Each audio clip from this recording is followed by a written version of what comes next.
الشيطان الرجيم بسم الله الرحمن الرحيم الحمد لله رب العالمين والصلاة والسلام على محمد وعلى أهل بيته الطيبين الطاهرين. اللهم صل على محمد وآل محمد. Brothers and sisters in Islam, Assalamu alaikum wa rahmatullahi ta'ala wa barakatuh. As the brother mentioned, we are commemorating the death of a person who will be remembered for many generations to come.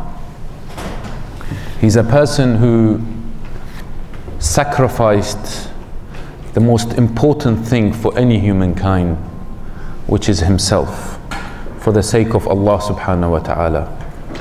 He's a person who went through much hardship in his life, and with this hardship is this person who published in philosophy, he published in economics, he published in mathematics, he published in many different scientific areas, and he was an expert in these areas while he was going through a journey of oppression against tyranny.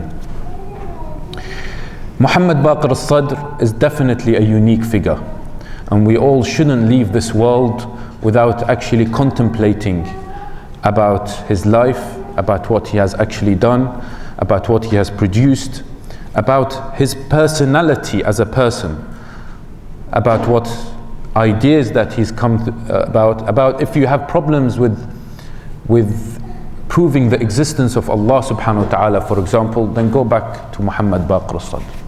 If you are very much into economics and want to think about how you can build the right economic structure, especially with how the world is going through an economic disaster at the moment, then go back to Muhammad Baqir al-Sadr. If you have issues about religious issues that are quite contemporary, then again go back to Muhammad Baqir al-Sadr. He seems to be a person who is an all-rounder. And not just that, if you look at his personality, he was a person very, very pious, very modest person. And there was one particular story where when he was on house arrest, the people who were responsible for this house arrest, the people of the Ba'ath party, he used to come out and give them some water to drink because it was hot weather and things. So he was very kind even to the enemy. And that sort of tells you that he really practiced the attributes and the characteristics of our Imam alayhim salam. But today, alaykum salam, today we're not really going to talk about Muhammad Baqir al-Sadr. I'm not here today in University of Ottawa to talk about Muhammad Baqir al-Sadr. I'm here today to talk about his sister, Al-Alima Bintul Huda, Amina Bintul Huda. Because not a lot of people really know about this figure, this person who was a real champion for women in Islam. And I greatly encourage not just our sisters must go and read about her life and what she really did for Islam, but also our brothers as well. Because when I went back and tried to research about her life, I was really, really astonished to find that this particular person really stood up for what is really important, which is women's rights in Islam. Now, today's question, if you like, is, are women oppressed in Islam? It's such a typical question that a lot of people come up with, and they say in the media, they keep on talking about women's oppression. Islam allows for, the hitting of women, has oppressed the women through the hijab, etc., etc. But I haven't really come and seen concrete evidence from certain people to argue against what these people claim, that Islam does really oppress women.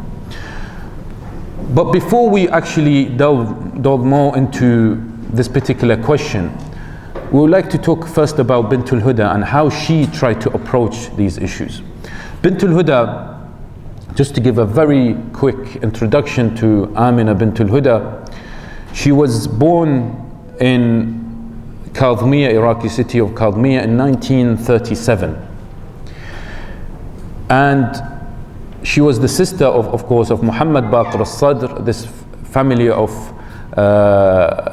really pious people, of scholars that really aspired to become really important people in society and to guide society towards the right way. Amina Bintul Huda was no exception. And importantly, she always had the backing of her father, of her brother, Muhammad Baqir al-Sadr. When she tried to do certain things that are against the norm in Iraq at that time, she always had the backing of her brother.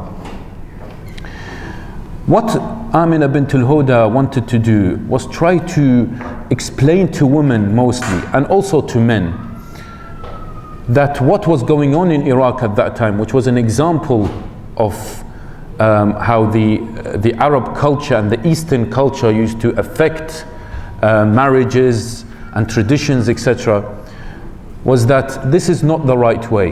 The right way was the Islamic way. So, as you may know, in Iraq at that time, women were very truly oppressed. So they were only told to stay at home. Women were not allowed to enter mosques.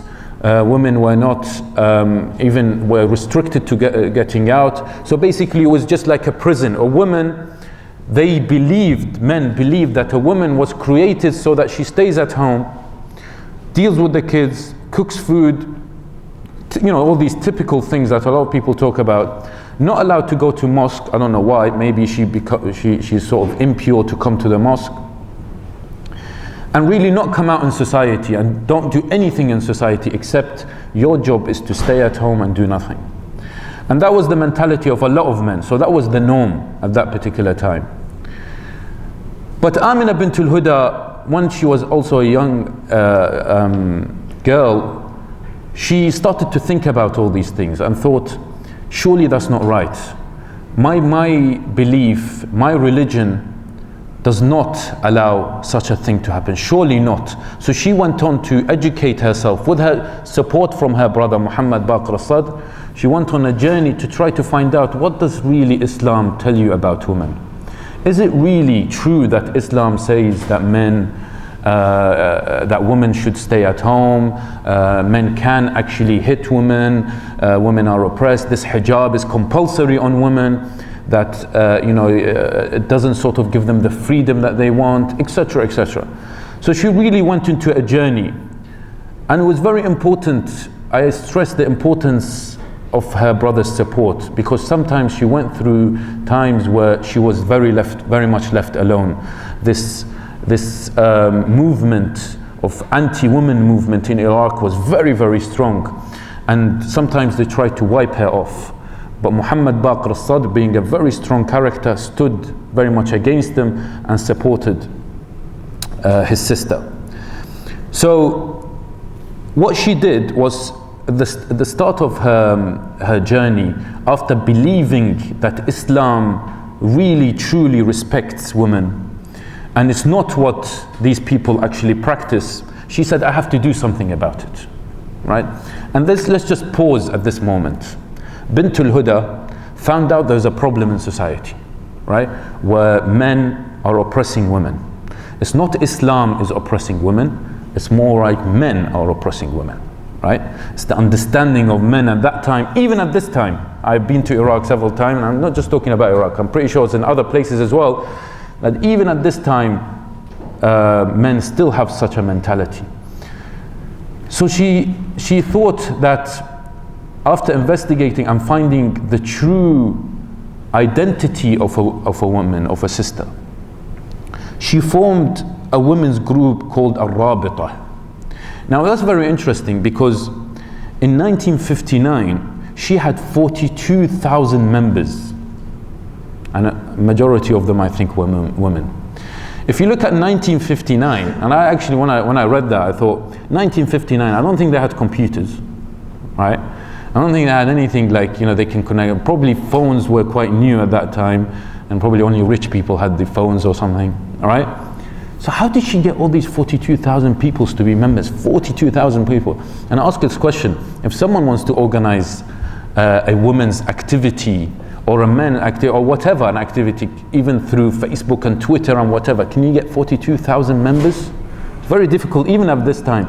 But it shows you that she had so much support from the women's side, because they were waiting for a leader to come and rise in society. They really wanted someone to come and champion what they really thought that Islam is all about. And once she came out and said, sisters, we have to get up and do something about this, then they all very much supported her, regardless of what their husband said, right?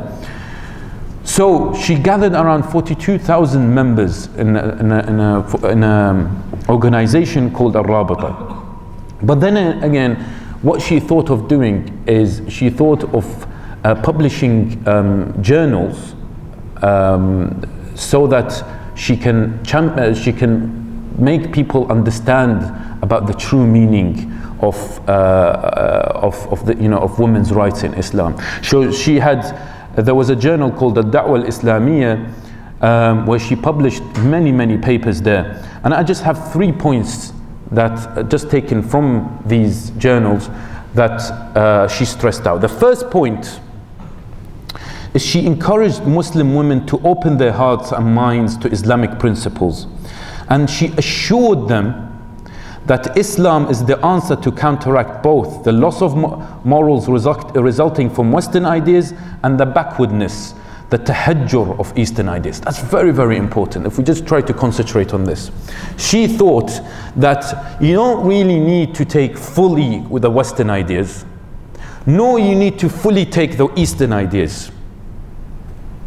Right? You don't need to sit at home and be a slave to your husband 24/7, nor you need to get out in society and compete with men 24/7. There is a third way, right? And we really can practice this now. There is a third way.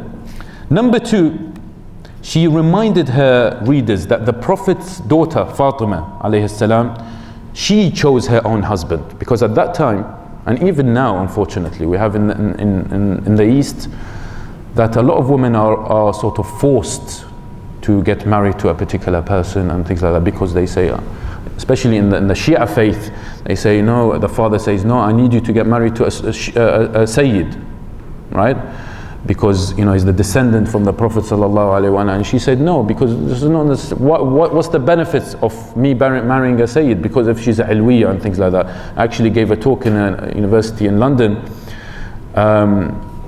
about this, about descendants, and I got a question from them, and this seems to be something that is happening in London as well. It seems to be something that is happening, that the fathers seem to be rejecting certain men who come and propose to their daughters because they're not a Sayyid. A Sayyid, of course, is someone who's a descendant of the Prophet sallallahu alaihi wasallam. And of course, by the way, this has no foundation in Islam. Allah subhanahu wa ta'ala says, وَلَقَدْ كَرَّمْنَا بَنِي آدَمَ, and He says the humankind, Allah subhanahu wa ta'ala He didn't make any difference between any humankind. وَجَعَلْنَاكُمْ شُعُوبًا وَقَبَائِلَ لِتَعَارَفُوا, we have created you different sects so that you can get to know each other.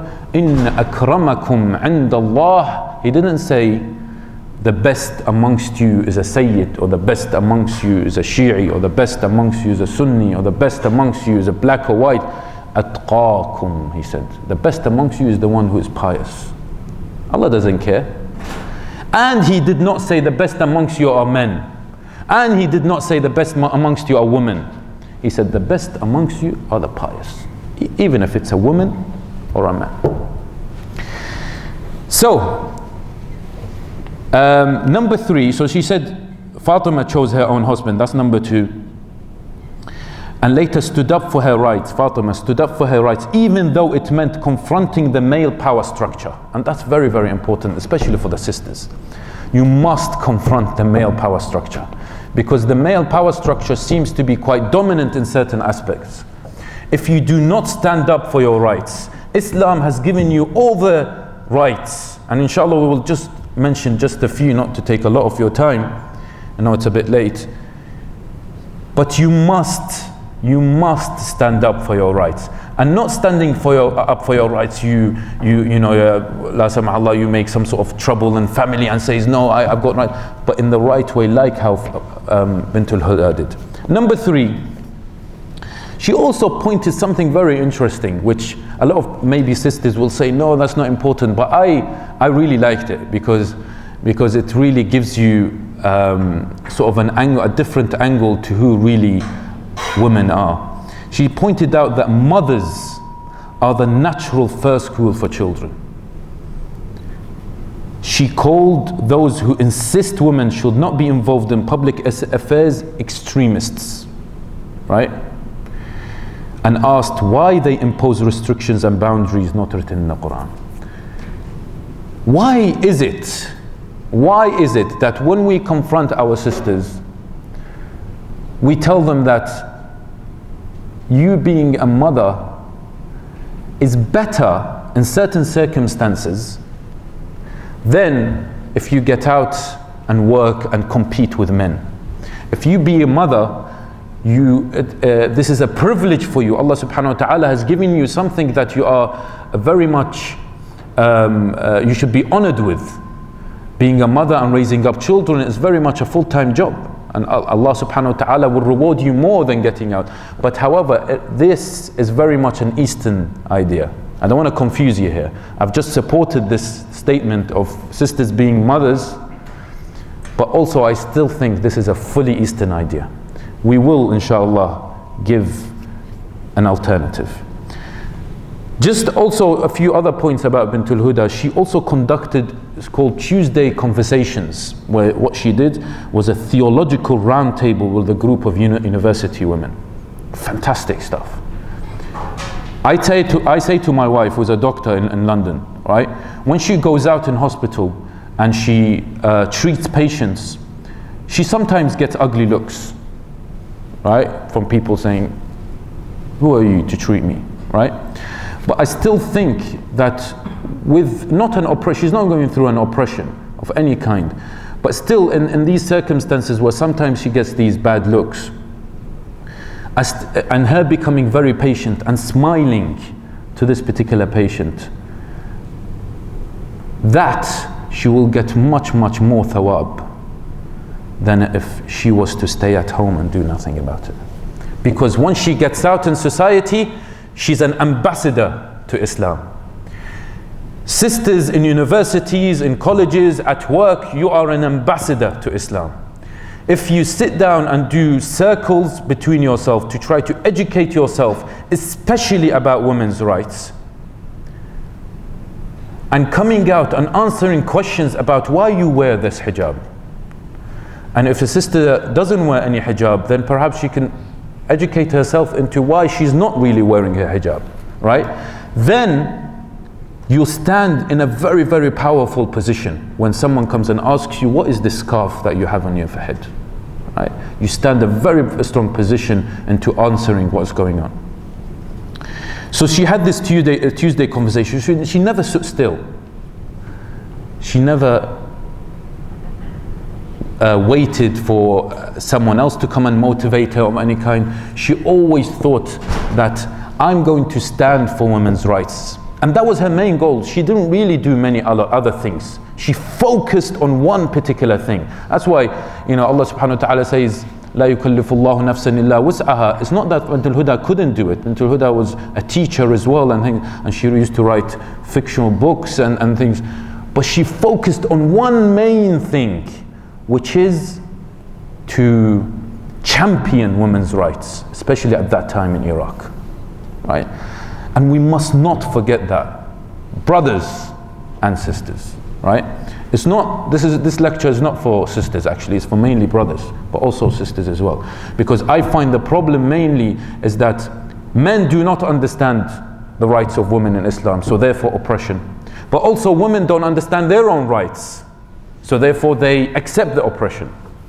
And that's what Bintul Huda came out. She said, look men, understand, this is what Islam tells you. Look women, understand, this is your rights, get out and fight it. And she did that through storybooks, which is really amazing, isn't it? You think someone who wants to come out and talk about women's rights, you publish a book. Typical. At that time, you publish a book. But she thought ahead. Even now, there aren't a lot of people who publish storybooks. I think, well, what storybooks? Be serious. Publish a book. Call an Iraqi Aib. Publish a book. Right? But no, she said, no, I will write storybooks for children as well and for adults. I will write storybooks. And throughout her storybooks, she conveyed these messages. Through these storybooks, she conveyed her messages. It's a beautiful thing. If any of you has this potential of writing storybooks, why wouldn't you? Because storybooks seems to attract people more than just reading a particular book. Because a particular book, be honest, is a bit boring, isn't it? You just open it and read introduction and blah blah, and then you go over. And for me, it's boring anyway. I'd rather read a storybook. But her storybooks went also very deep. I don't like reading storybooks that that thick. It was very concise, up to the point, beautiful. And they are online. If you go to alislam.org, a very famous Shia website, and you type Bintul Huda stories, you can get them online and you can read them online. So even what I found also was Bintul Huda also gave time to other issues, nothing to do with Islam, bringing people together. And she also conducted painting classes for adults as well, adult women, and arranged an annual exhibition of their work. Beautiful, isn't it? Don't you think? That a person who's has such a mind that is not very closed-minded person, who didn't really sit at home and do nothing. She came out in society and said, women, you can do art as well. And we're going to show off our art to everyone. We have skills, and Islam allows us to go out in society and do these things. And of course, she was also a revolutionist. After she saw Muhammad Baqir al-Sadr going through hardship, and all of you know what Muhammad Baqir al-Sadr went through with the Saddam tyranny. When the last time Muhammad Baqir al-Sadr was taken to prison after house arrest, she came out very angry to Najaf in Hadrat Imam Ali, right? And she came out and shouting, Unsuru Baqir al-Sadr. She kept on shouting, everyone come and try to free Muhammad Baqir al-Sadr. She was shouting in front of men, women, she doesn't care. She said, principle. This is a principle I must do. I'm going to free my brother, even if it means I sacrifice myself. And that is exactly what happened. Allah subhanahu wa ta'ala made her a martyr. The army, the Ba'ath people came and took Bintul Huda, and she was never seen again. Even we don't even know where her grave is now. If you go back to Iraq and you speak to people, where is Bintul Huda's grave? They tell you, I don't know. People say she was put into acid, where her body sort of dissolved in acid. That is Bintul Huda. She stood up all her life. And by the way, Bintul Huda didn't get married.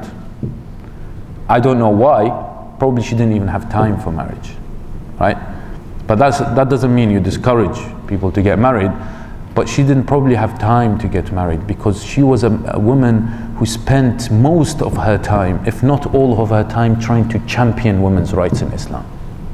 And she succeeded to a larger extent. Now, just very quickly, I have a quote from Bintul Huda, and we just want to focus on one particular thing. She says that Muslim women are confused by the erroneous understanding of Islam and their daily exposure to Western ideas, right? So she says their choices is two, usually. A Muslim woman, especially now also, her choices is two. One is to stay at home with no chance of social achievement, right? She just stays at home, takes care of kids, blah, blah. It's mostly an Eastern idea, as we said. Number two, to become a Western woman. So get out and you compete with men to acquire your rights. Important. Because at home you don't feel, in society you don't feel you are getting your rights. So you get out and compete with men so that you can get your rights. Because you feel trapped, you're not really getting your rights. Bintul Huda says there is a third option, and that is the Islamic option.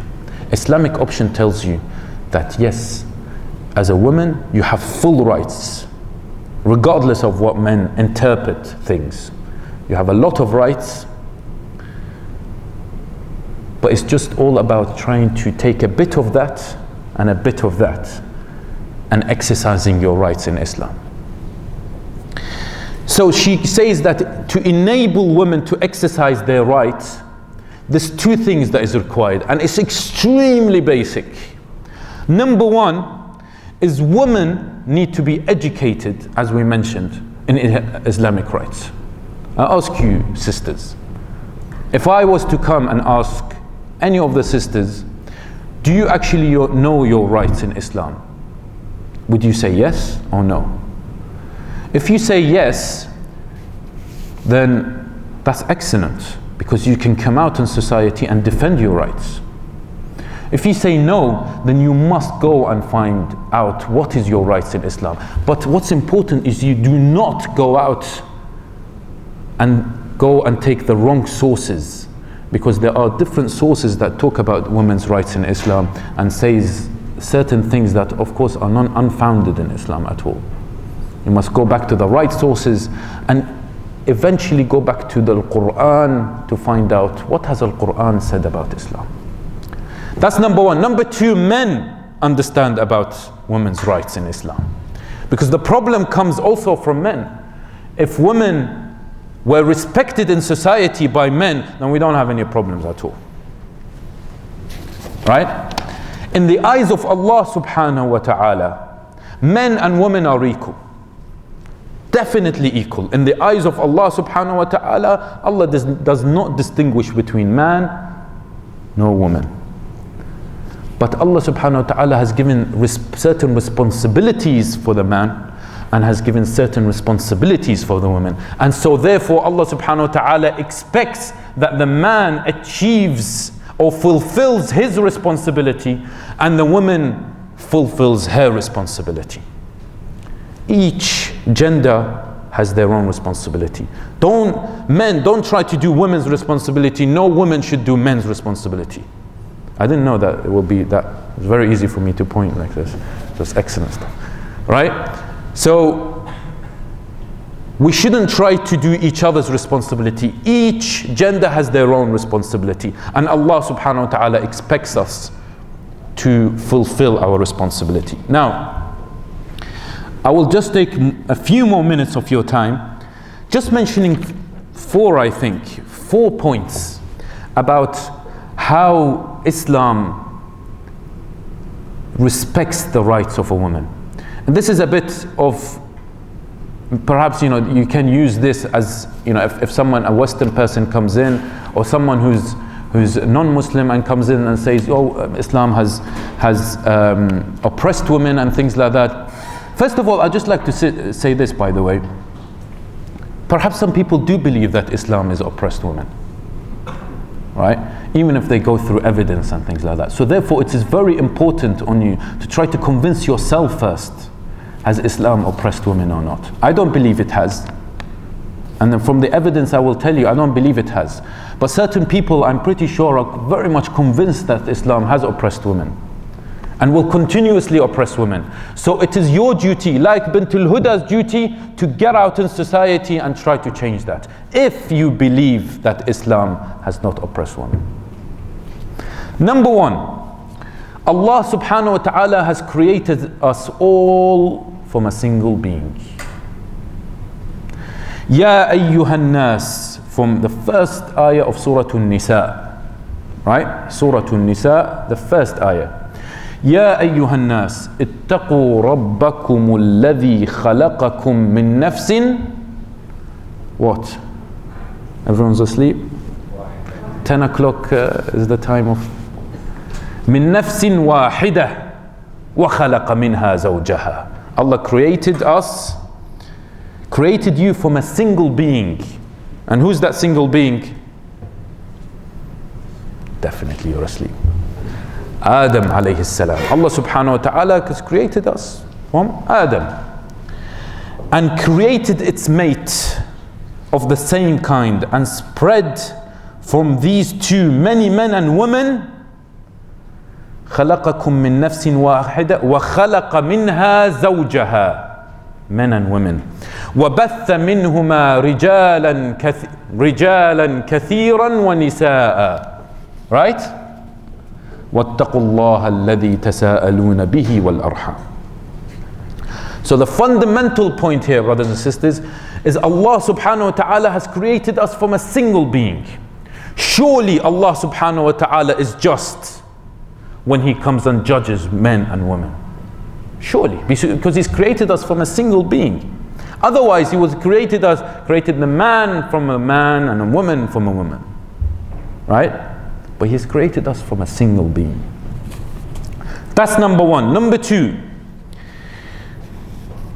as we mentioned a bit previously, men and women spiritually and in the eyes of Allah subhanahu wa ta'ala are very much equal. So there are a few ayat here to prove that. In Surah Al-Hujarat, ayah 13. يا أيها الناس إنا خلقناكم من ذكر وأنثى وجعلناكم شعوبا وقبائل لتعارفوا إن أكرمكم عند الله أتقاكم. O you men, surely we have created you of a male and a female, and you made you tribes and families that you may know each other. Surely the most honorable of you with Allah is the one among you most careful. وَلَهُنَّ مِثْلُ الَّذِي عَلَيْهِنَّ بِالْمَعْرُوفِ. And they have rights similar to those against them in a just manner. This is about a woman. They have rights similar to those against them in a just manner. Surah Ghafir, ayah 40. وَمَنْ عَمِلَ صَالِحًا مِنْ ذَكَرٍ أَوْ أُنْثَى وَهُوَ مُؤْمِنٌ فَأُولَٰئِكَ يَدْخُلُونَ الْجَنَّةِ. It's a very simple equation. Whoever does good, whether you're a male or a female, doesn't matter, and he is a believer, that's very important, he is a believer, they shall enter paradise. كل نفس بما كسبت رهينة. Every soul, did not say every man, nor he said every woman, every soul is held in pledge for what it earns. من عمل صالحا فلنفسه ومن أساء فعليها. He didn't say ومن عمل صالحا for just a man will get it. Whoever does good, if it is for his own soul, and whoever does evil, it is against himself. للرجال نصيب مما اكتسبوا. What's after that? وَلِلنِّسَاءِ نَصِيبٌ مِّمَّا اكْتَسَبَنَ. Men shall have the benefit of what they earn, and women shall have the benefit of what they earn. It's exactly the same, but it's just different responsibilities we have. One other very important thing that we always remember is that Islam fought against the inequality of women in society that occurred before Islam. You all very well know that at the time of Al-Jahiliyyah, before Islam was introduced, women were buried alive.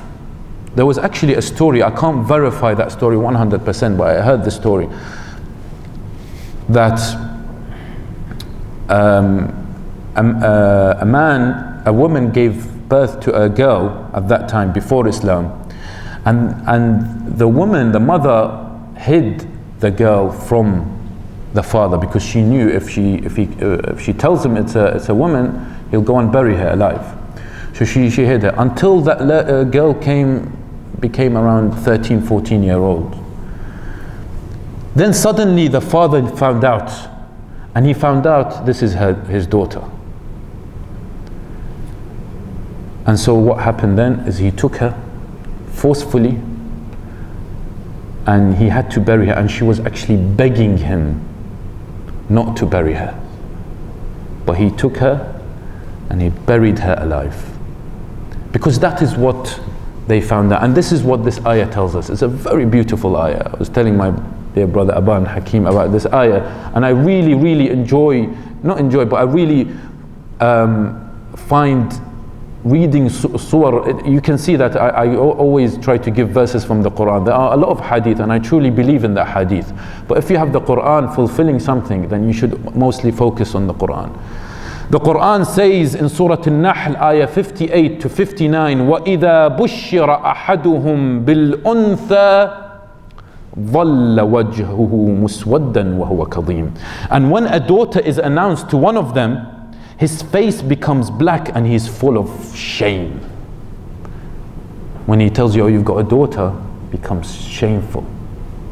يَتَوَارَى مِنَ الْقَوْمِ مِنْ سُوءِ مَا بُشِّرَ بِهِ أَيَمْسِكُهُ عَلَى هُونٍ أَمْ يَدُسُّهُ فِي التُّرَابِ. He hides himself from the people because of the evil of that which is announced to him. So he takes the daughter and he hides from people, in case people ask him, what happened there? What have you got there? In case people ask him. يَتَوَارَى مِنَ الْقَوْمِ مِنْ سُوءِ مَا بُشِّرَ بِهِ. With the bad news that he's just received. Shall he keep it with disgrace? أَيَمْسِكُهُ عَلَى هُونٍ. And then, or do what? أَمْ يَدُسُّهُ فِي التُّرَابِ. Or should he bury it alive within the dust? Look at the Quran, it says أَمْ يَدُسُّهُ فِي التُّرَابِ. يَدُسُّ means you stamp on it. Take the baby girl and you put her on the ground, you stamp on her and you bury her alive. أَمْ يَدُسُّهُ فِي التُّرَابِ. See, Quran just talked about what has happened. Quran hasn't actually said anything about it, but just with 3 or 4 words explains everything. أَلَا سَاءَ مَا يَحْكُمُونَ. Now surely evil is what they judge. He just said it in a few words. أَلَا سَاءَ مَا يَحْكُمُونَ. Islam came and fought against such a habit that people had of when وَإِذَا الْمَوْءُودَةُ سُئِلَتْ بِأَيِّ ذَنْبٍ قُتِلَتْ. This is the Quran says that al-maw'uda, this is a girl that was buried alive. If al-maw'uda, you ask her, why were you buried alive? She wouldn't know. She hasn't done anything. بِأَيِّ ذَنْبٍ قُتِلَتْ. What has she done? What sort of sin has she done so that she's buried alive? And this is what Islam came in to try to tackle against that. And by the way, even recently, I have here that I've written, till recently Christian scholars in Spain engaged themselves in discussing whether women, like men, possessed human souls or not, and whether or not their souls will continue to live eternally after death.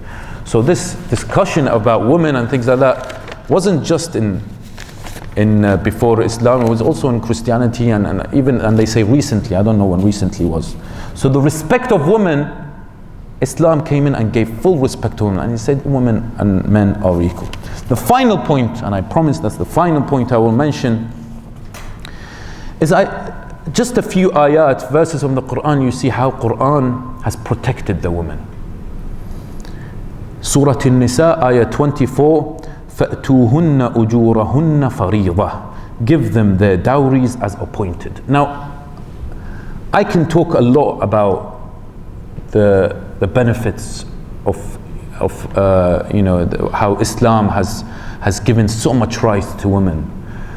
about dowry, you know, the woman is given dowry, but the man isn't given dowry, considering that the man has to spend for the family and the woman doesn't. And things like that. Of course, there are other issues, such as men take double the women for inheritance, but the reason why they take doubles because they have a family to feed, and a woman can save that money and can spend it only for herself. So there are a lot of these arguments. I didn't want to get into these discussions, but I just wanted to, I think there's enough ayat for today. But I think what the main issue for us to understand is Bintul Huda. Take her as our role model. As men, we take her as a role model as well. And she came out in society to try to prove to everyone that Islam respects the woman as much as it respects men. Women should understand their rights. You should understand what Islam has given you in terms of rights and responsibilities, and man should really understand their right, the woman's rights as well, because the oppression of women is eventually being done by men. And she said women shouldn't really sit at home like the Eastern style and just take care of children and things, although this is a very important thing. You can do that. No, she should go outside like the Western style where she competes with men so that she can get her rights. She can go the third way, which is try to understand the Islamic rights. And what is these Islamic rights? Islam tells you, yes, by you being a mother, you will get a lot of thawab for, but you must also get out in society. You should get out in society. Not you must, but you should get out in society, and you should do something in society. You should do amr bil ma'roof and nahy anil munkar. Because your role as sisters, men cannot do if they go out in society. You can actually also do certain aspects where men also are not doing it. Do not feel that you are just, your area, your surrounding is just your home. Your area surrounding should be your home. You shouldn't be just in society. That's the misconception that we have here. A lot of women, the new millennium women, right, think that no, I'm not going to stay home. No, I'm not staying home. I'm going out. This is what Bintul Huda is saying. Bintul Huda is saying, don't be one of those that you just want to get out and compete with men. No, you're going to be those that just stay at home. Try to maybe balance. I say this, try to maybe balance. Stay at home, look after your kids, etc. But still, and again, try to get out in society and work for society. And with that, I ask Allah subhanahu wa ta'ala to help us understand our responsibilities in life, and for us to follow the teachings of our Imam, and also follow the teachings of Muhammad Baqir al-Sadr and his sister Bintul Huda. وآخر دعوانا أن الحمد لله رب العالمين والصلاة والسلام على محمد وعلى أهل بيته الطيبين.